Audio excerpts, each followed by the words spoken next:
Happy birthday to you. Do you enjoy birthday parties? My name is Lethal Relief, and I would like to share with you 3 thrilling birthday stories.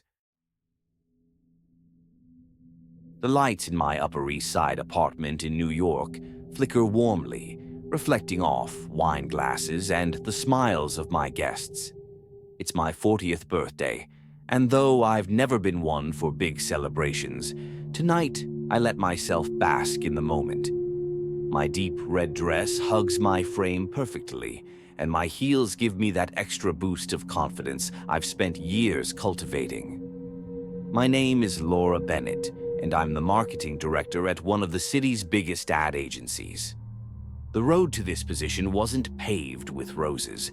I remember nights when I slept 3 hours, crafting campaigns that could either catapult me to the top or sink me entirely. The competition was ruthless. Colleagues smiled during meetings but undermined me after hours. I had to be tougher than the rest, make hard calls, sometimes fire people who couldn't keep up. 6 months ago, I let go of a few underperformers from the creative team. Their faces blur together in my memory. I sacrificed my social life, relationships, and personal time, but now, looking at the New York skyline through my window, I know it was worth it. This apartment, this party, it's my triumph. My guests, dressed elegantly but without stiffness, laugh and chat, sipping mojitos and Pinot Noir. I invited over 40 people, co-workers, clients, a few old friends from college. The atmosphere is relaxed, the dance floor in my living room slowly filling up as laughter mixes with music. Someone's put on a playlist that shifts from jazz to more upbeat tracks. I'm standing by the snack table, adjusting a plate of hummus, when Mark, my assistant, approaches with a wide grin. "Laura, this is the best party of the year," he says, raising his glass. "You look like $1,000,000. I smile, feeling the warmth of the wine spreading through me. "Thanks, Mark, but don't overdo the drinks. You might end up falling on the dance floor," I tease, and he bursts out laughing. Suddenly, the lights dim, and Anna, an old college friend, emerges from the kitchen carrying a cake. It's massive, chocolate, with 40 candles flickering like tiny flames of hope. The guests start clapping, and I feel a blush creeping up my cheeks. "Time to make a wish," Kate, another friend, calls out, and the crowd joins in. "Happy birthday to you, happy birthday to you." They sing, some off-key, but it only adds to the charm. I close my eyes, thinking about what I want. Maybe peace, maybe a new challenge at work, and blow out the candles in one breath. Applause erupts like a wave, and I laugh, feeling like a kid for a moment. The cake is sliced, pieces passed around the room, and the guests return to their conversations and dancing. The wine flows more freely now, laughter grows louder, and the vibe loosens. Someone knocks over a glass. Another tells a joke that sparks a round of chuckles. I stand off to the side, watching it all, feeling proud. But then, I notice something that makes my body tense. In the corner of the room, near the window, stands a man. He's average height, wearing a dark suit that looks too big for him. The sleeves hang over his hands, the collar gaping at his neck. His face is pale, almost indistinct in the dim light, and his eyes scan the guests as if sizing them up. I don't recall inviting him. My heart beats a little faster, but I brush it off, thinking he must have come with someone from work. After all, there are so many people here who could keep track. I approach Mark, who's now dancing with one of the new girls from sales. "Mark, do you see that guy in the dark suit over in the corner?"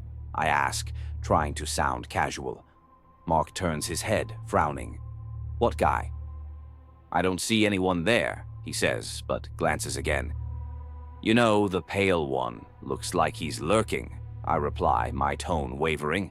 Mark laughs, patting my shoulder. "Laura, maybe you've had too much wine. Probably just one of the new guys from creative. Relax, it's your night." But I can't relax. The man is gone and I feel a knot in my stomach. I move through the crowd, smiling at guests, but all I can think about is him. Pale face, oversized suit, eyes that seem to bore into me. I approach my college friends who are laughing by the couch. "Girls, do you know that man in the dark suit? I don't think I invited him," I say, trying to keep my voice light. They look at each other, shaking their heads. "No, Laura, I haven't seen anyone like that," Anna replies, frowning. "Maybe from your company," Kate suggests, but her voice sounds uncertain. "I don't know, but something about him feels off," I say quietly, and they exchange glances, unsure what to say. My hands grow cold. I head to the kitchen to grab more ice, needing something to do. The door closes behind me, and the silence contrasts sharply with the noise of the party. I open the fridge, pull out a bag of ice when I hear footsteps, soft but distinct, right behind me. I spin around, but no one's there. My heart races. I know it's him. I return to the living room, trying to calm myself. The party is in full swing. Someone's turned up the music, guests are dancing, and laughter bounces off the walls. But my eyes search for him, and I find him. He's standing by the balcony now, leaning against the wall, a glass of wine in his hand. He's watching me. He doesn't smile, doesn't look away. A chill runs down my spine. I approach a few co-workers, trying to stay composed. "Hey, do you know that guy by the balcony? The one in the dark suit?" I ask, nodding in his direction. John, one of the managers, glances over and shakes his head. "No, I don't recognize him. Maybe he came with someone," he says, but I can see he's starting to look around too. "No one seems to know him," I reply, my voice trembling. "That's weird, right?" The party winds down. Guests start saying their goodbyes, thanking me for a great time. I smile, shake their hands, but my mind is elsewhere. When the last guest, Mark, leaves with a "See you Monday," I close the door and silence descends on the apartment. I'm alone. I start cleaning up, gathering glasses, stacking plates, trying to keep my mind busy. But then I notice something. A drawer in the kitchen is open, though I don't remember touching it. In the living room, a chair is out of place, and a napkin lies on the floor where it wasn't before. My breathing quickens. I turn on all the lights, walking through the apartment, checking every corner. The balcony is empty, the bedroom too. But in the basement, where I keep old boxes, I hear a faint rustle. I grab my phone, ready to call the police, and slowly descend the stairs. The basement light is dim, the bulb flickering. And there he is, standing in the dark suit, a knife in his hand. "Who are you?" I scream, stepping back. "What do you want?" "You don't remember me, Laura?" His voice is low, dripping with bitterness. 6 months ago, you ruined my life. You fired me and I lost everything. My home, my family, my future. I swallow hard, trying to place his face, and then it hits me. He's one of the graphic designers I let go. I don't even recall his name, but I remember him begging for another chance. "Please, it wasn't like that." I start, but he steps closer. "Now you'll pay," he hisses, raising the knife. In a panic, I turn to run, but he's faster. He grabs me on the stairs, and I feel the blade slice into my arm. I scream, fighting through the pain, when suddenly I hear sirens. The neighbors must have heard something. The apartment door bursts open, and police rush in. The man releases me, trying to flee, but he's tackled to the ground.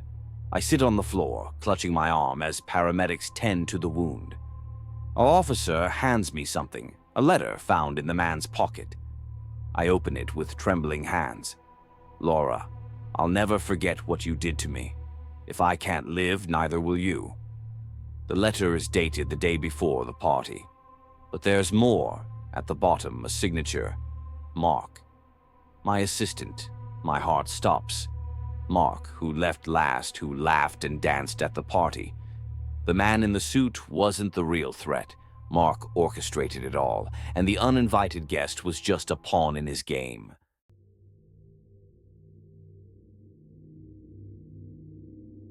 The sun dips below the horizon, casting a golden glow over the still waters of Lake Winona. I stand on the porch of my parents' cabin, a cozy wooden retreat nestled in a clearing, surrounded by dense forest a few miles outside a small town in Minnesota. My name is Chloe Harper. I'm 20 years old, and I'm in my second year of psychology at the University of Minnesota.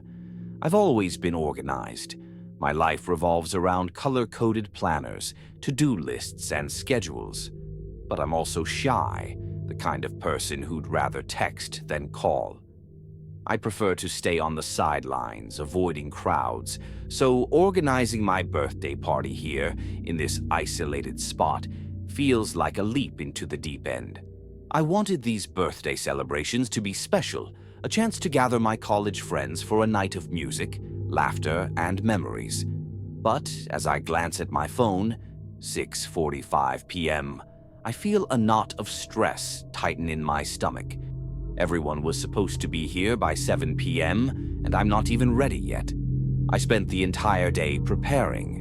In the morning, I called my friends, Lila, Jake, Sarah, and a few others from my program, to confirm they'd come. "We'll be there, Chloe, don't worry," Lila laughed over the phone, her voice brimming with energy. "This is going to be awesome," Sarah added, while Jake mentioned bringing beer. I even invited my ex, Ryan, and his new girlfriend, since we've stayed on good terms since our breakup a year ago. I thought it wouldn't be an issue. Ryan always seemed decent, and I wanted to prove I could rise above old drama. But now I'm racing against the clock. My boyfriend, Ethan, couldn't help. He's a med student with a late shift at the hospital, promising to join us as soon as he's free. "Sweetie, I'll manage, don't stress," he said this morning, kissing my forehead before leaving. I drove up here alone after class, stopping at a small store in town for chips, drinks, dip ingredients, even buying little cupcakes thinking they'd be a nice touch. The cabin is a mess. I unpack the bags, arranging snacks on the kitchen counter, chips, peanuts, a spinach dip I made myself. I hang fairy lights on the porch, trying to create a warm atmosphere, though my hands tremble. I set up a Bluetooth speaker and play a playlist, soft pop to get the party going. In the bathroom mirror, I fix my hair, smooth my denim skirt, and adjust my sweater, wanting to look casual yet put together. I glance at myself. My light hair falls over my shoulders, and my eyes hold hope, though they're tinged with uncertainty. Ethan hasn't texted yet, and I feel a pang of worry. He's usually punctual, always replies.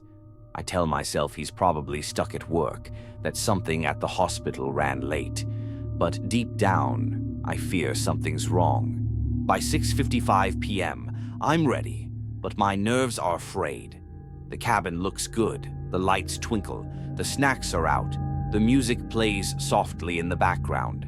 But inside, I'm a bundle of emotions, excitement mixed with stress, and Ethan's absence makes me feel more alone than I'd like. I step onto the porch, breathing in the cool air, trying to calm myself. This will be a great night, I repeat in my head, staring at the empty driveway. But as 7 p.m. passes with no one arriving, my heart starts to race. I check my phone. No messages, no missed calls.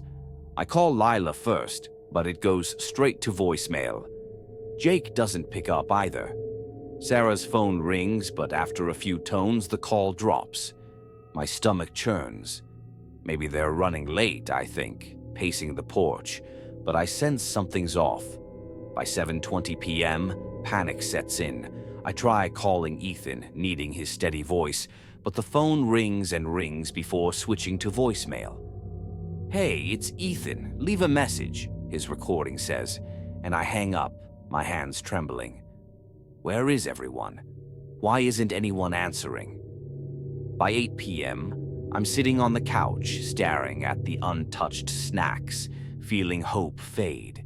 The cupcakes on the table look pitiful, and the fairy lights on the porch flicker, as if mocking my efforts. Suddenly, I hear the crunch of gravel on the driveway. Relief washes over me like a wave. I rush to the door and fling it open. But it's not Lila or Jake. It's Ryan, my ex, standing alone with a small gift bag in hand. He's tall, with dark hair and a smile that once made my heart race. Now it sends a shiver down my spine. Something in his gaze feels too intense, as if hiding something dark. "Happy birthday, Chloe," he says, stepping inside without an invitation. "Thanks," I reply, forcing a smile. "Where?" "Your girlfriend. I thought you'd bring her." "She couldn't make it," he says casually, avoiding my eyes. "But I brought you something. I'll give it to you later, at the right moment." I nod, a mix of curiosity and unease stirring inside me. "Sure, come in. I guess the others are just late." We sit in the living room, the fairy lights casting a soft glow on the wooden walls. Music plays quietly, but the air feels heavy, almost oppressive. Ryan leans back on the couch, his gaze lingering on me as I fiddle with my phone, trying to hide my nerves. "Where's Ethan?" he asks, his tone light but overly probing. "At the hospital, late shift," I answer, checking my phone again. "Nothing. He'll come as soon as he's free." Ryan nods, but his smile doesn't reach his eyes. Must be tough dating a future doctor. "Always busy, huh?" "Yeah, but it's worth it," I say, trying to sound confident, though my mind is a mess. We chat about college, mutual friends, the cabin, but with each minute I grow more uneasy. It's 8:30 p.m. and no one else shows up. I call Lila again. Silence. Jake, Sarah. Nothing. Ryan watches me, his stare lasting too long, as if he's studying me. "Maybe they got lost," he suggests, but there's a hint of amusement in his voice that irks me. "It's not that hard to find," I snap, then catch myself. "Sorry, I'm stressed." He steps closer, his tone softening. "You don't need to apologize, Chloe. I know how much this party meant to you. I remember how you always planned everything, every detail, every moment. Always so perfect." His words sound like a compliment, but there's something unhealthy in them. The way he says perfect feels like an accusation. I stand up, needing to move. "I'll check the porch. Maybe someone's here." Outside, I feel him follow me.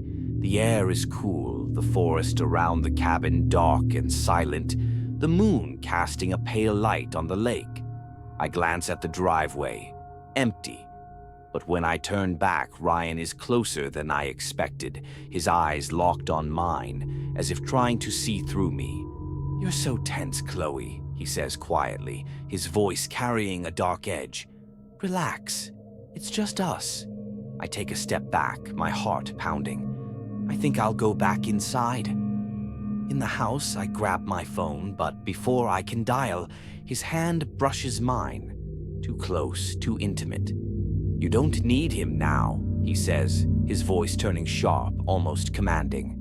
"I have you. I always have." I yank my hand away, fear flooding me. "Ryan, stop. You're making me uncomfortable." He smirks, stepping closer. "Really? Or have you forgotten what it's like when someone truly desires you?" A glint in his eyes sends chills down my spine. I notice something. The kitchen window is open, though I'm sure I closed it. I glance at Ryan, who pulls out the gift bag. "I think it's time for your present," he says, opening the box. Inside is a folded letter, written in his handwriting. I unfold it with trembling hands. It's a confession. "Chloe, your eyes bore into my soul, and every breath you take is a poison I long to drink. Without you, I'm an empty shell, ready to burn the world to have you back as mine." You're sick," I whisper, stepping back, the words spilling out unbidden. Ryan lunges at me, his eyes blazing with madness. Don't say that, he shouts, grabbing my shoulders. I love you, Chloe, don't you see? I try to pull free, but his grip is like a vice. Let me go, I scream, struggling as his hands roam my body, trying to pull me closer. I feel his hot, rapid breath on my neck, his fingers digging into my arms. I fight back, pushing against him, but he's stronger, his body pressing into mine. You'll stay with me, he hisses, his hands sliding lower, attempting to pin me down. In desperation, I raise my knee and kick him hard in the groin. Ryan howls in pain, releasing me for a moment, and I seize the chance, wrenching myself free. I bolt for the door, knocking over a chair, and burst outside. The forest is dark, branches lashing my arms, roots tripping me. I run toward the town, my heart hammering in my chest, my breath burning my lungs. I hear Ryan shouting my name, his voice echoing through the trees. I stumble over a root, but scramble up, running on, branches snagging my clothes as the darkness seems to swallow me. I burst onto the road in town, gasping, my face wet with tears and sweat. Suddenly, I see car headlights. It's Ethan. His vehicle screeches to a halt and he stumbles out, covered in blood with a gash on his forehead and a split lip. Chloe, he calls, rushing to me. I collapse into his arms, trembling. Ethan, Ryan, I sob, pointing toward the forest. He tried to. I know, sweetie, he says, his voice thick with pain. I fought him to protect you, but I'm the one who invited him here. My heart stops. What do you mean? I ask, pulling back, his bloodied face suddenly unfamiliar. Ethan avoids my gaze, his hands shaking. I've known Ryan since high school. We were best friends, but we competed. For you. Back then, you didn't know me, but we made a bet. Who could win you over first? I spread rumors about him, said he was unstable, had mental issues. I ruined his reputation, Chloe. He fell into depression and then this obsession with you. It's because of me. When we started dating, I knew he was still watching you. I invited him tonight, hoping he'd embarrass himself, that you'd see how crazy he is and stay with me even more. I didn't think he'd go this far. I stare at Ethan, the man I loved, and feel my world crumble. So, you used me? I whisper, tears welling up. He lowers his eyes, his voice barely audible, laced with shame. I never loved you, Chloe. You were just a trophy to me, a prize I wanted to win to prove to Ryan I was better. I stand in the middle of the road, shattered, as the town's lights flicker in the distance. Ethan, my Ethan, turns out to be a liar who saw me as a prize in a sick game. Ryan, despite his deranged love, was merely a pawn in their rivalry. I don't know who to trust or where to go, as both men from my past and present reveal themselves as monsters in their own ways.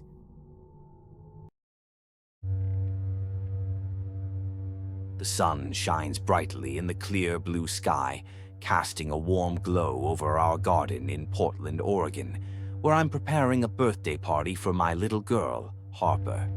She's just 7 years old, and I, Emily Carter, am doing everything I can to make this day special for her. Her father, Nathan, died in a tragic accident when she was only 3 months old, a memory that still haunts me, a cold shadow that never truly leaves. Harper doesn't remember him, but I feel his presence in every corner of our home. My little girl loves fairy tales, especially Mickey Mouse, so I decided to throw a garden party full of color and magic. With the help of my boyfriend, Tom, I hung garlands in shades of red and yellow, inflated Mickey Mouse-shaped balloons that swayed in the breeze, and ordered a cake. White frosting with black ears, decorated with tiny sugar stars, perfect for my little princess. I invited our closest family, my sister Anna and her husband, as well as Harper's classmates and their parents. I wanted this day to be filled with laughter, a chance to forget, even for a moment, the pain I still carry in my heart. Tom, however, was distracted. Since morning, he'd been pacing the garden, phone glued to his ear. Yes, I'll be there on time. No, I won't miss the flight, he muttered, his brow furrowed. He was flying out for an important business meeting, and I felt like I was doing this all on my own. Tom, can you help me with the balloons? I asked, trying to catch his gaze, but he just waved me off. In a minute, Emily, this is important, he replied, not even glancing my way. I sighed, watching Harper run across the grass, clutching a Mickey Mouse balloon. Her laughter warmed my heart, so I pulled myself together and finished the preparations. By 2 p.m., guests started arriving. The children squealed with delight, darting between the balloons, while the adults gathered in small groups, sipping the lemonade I'd prepared. Emily, everything looks amazing, Anna exclaimed, hugging me. Harper's thrilled, she added, pointing at my daughter who was unwrapping her gifts, a Barbie doll from Aunt Anna, a Lego set from a classmate, a plush Mickey Mouse from a neighbor. I smiled, seeing her joy, but deep down I felt a pang of unease. Perhaps it was the memory of Nathan, which always resurfaced at moments like this. The main attraction was a pair of animators dressed as Mickey Mouse, 2 young people in iconic costumes, black ears, red shorts, white gloves. They danced, sang songs from the show, and played hide-and-seek with the kids. "Mommy, look, Mickey Mouse," Harper shouted, clapping her hands, and I felt warmth spread through my chest. "I'm so glad, sweetie," I replied, stroking her light blonde hair. Then the doorbell rang. "Are you expecting someone else?" Anna asked, raising an eyebrow. I shook my head, heading to the front door. I opened it and froze. Standing on the porch was a clown. White face paint, a red nose, wide, colorful clothes that looked slightly worn. "Sorry I'm late. Traffic was a nightmare," he said, his voice deep, almost too serious for a clown. I frowned, feeling my heart race. "I didn't order a clown for the kids," I said, trying to stay calm. "It's a gift from the company," he replied with a crooked smile that sent chills down my spine. "What company?" I pressed, but before he could answer, Harper and the other kids spotted him and started squealing with excitement. "A clown! Mommy, look! A clown!" Harper called, tugging at my hand. I hesitated. Something about his gaze unnerved me, but I didn't want to ruin the kids' fun. "Fine, come in," I said reluctantly, opening the door wider. At first, the clown seemed entertaining. He juggled colorful balls, blew bubbles, and the kids laughed, bouncing around him. But after about 15 minutes, I noticed something was off. "Why are you crying, kid? You look like a total loser." He snapped at a boy who'd fallen on the grass. The boy went silent, and his mother, standing nearby, looked at me in shock. "Hey, that's not appropriate," she called, stepping toward the clown. "What? You don't have a sense of humor?" He shot back, his laugh grating like metal scraping against metal. "And you, little girl, you look like a little fatty," he said to another child, pointing at her with a sneer. The kids started backing away, some crying, and the atmosphere, so joyful just moments ago, turned heavy, almost suffocating. "Sir, please stop," I shouted, stepping closer, but the clown just turned to me, his black eyes beneath the makeup piercing through me. "Relax, Mommy. These kids need to toughen up," he sneered, then spun around and tossed a ball at Harper, who dodged it just in time. "Stop! That's enough!" one of the fathers yelled, grabbing his child's hand. "We're leaving." Within minutes, the garden was empty. The kids, disappointed and scared, left with their parents, and the Mickey Mouse animators packed up and said their goodbyes, casting me apologetic looks. I was left alone with the clown. Tom, who'd been preoccupied with his phone the whole time, glanced at me distractedly. "Emily, I've got to head to the airport. You'll be fine, right?" he mumbled, not even waiting for a reply before walking out, leaving me with Harper and this strange man. "Harper, let's go inside," I said quietly, trying to stay calm, But the clown didn't budge. Instead, he followed us into the house as if he belonged there. In the kitchen, I watched as he opened cabinets, rummaging through them without asking. "What are you doing?" I demanded, fear tightening my throat. The clown turned, holding a bottle of vodka he'd pulled from the liquor cabinet. "Relaxing," he said, unscrewing the cap and taking a swig straight from the bottle. His makeup was starting to smear, revealing sharp facial features that seemed familiar. "Get out," I growled, grabbing Harper's hand and pulling her close. But he just smiled, a cold, almost predatory grin. "I can't, Emily," he said, using my name, a name he shouldn't have known. "You were supposed to be mine like before." My heart stopped. How do you know my name?" I asked, stepping back. Harper clung to me, her small hands trembling. The clown took a step closer, his breath reeking of alcohol. "Because I know you better than you think," he whispered, his hand reaching out to graze my arm. I flinched, shoving him away. "Don't touch me," I screamed, but he lunged at me, knocking over the table with the leftover cake. Plates shattered on the floor, and Harper started crying. "Take her from me, and you'll regret it," he snarled, grabbing me by the throat. I struggled, trying to push him off, but he was stronger, his fingers tightening around my neck, and his eyes, those eyes, reminded me of Nathan. "Nathan," I whispered despite myself, disoriented, and he laughed, a laugh that sounded like an echo from a nightmare. "Not Nathan," he said, pulling back for a moment. "I'm his twin, the one he never told you about. He rejected me, but I came back to take what's mine." My head spun. A twin? Nathan had never mentioned a brother, never hinted at anything like this. But before I could say anything, the sliding glass door burst open with a bang. It was our neighbor, Mr. Grayson, an older man who'd always seemed quiet, almost invisible. He held a crossbow in his hands, his face cold, as if carved from stone. "Enough of this," he said, his voice trembling with rage. Before I could react, an arrow sliced through the air and lodged in the clown's chest. The clown collapsed, blood pooling on the hardwood floor. Grayson turned to me, and in his eyes I saw something that made me freeze.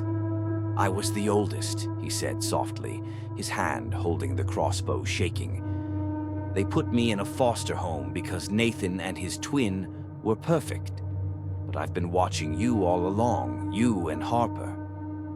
Now we can be a family, like it was always meant to be." A ring on his finger glinted, the same one Nathan used to wear. My head throbbed with pain. Another brother. How many secrets had Nathan kept from me? I didn't have time to respond before a deafening explosion roared from the kitchen. The old gas stove, which the clown had tampered with while rummaging through the cabinets, had detonated.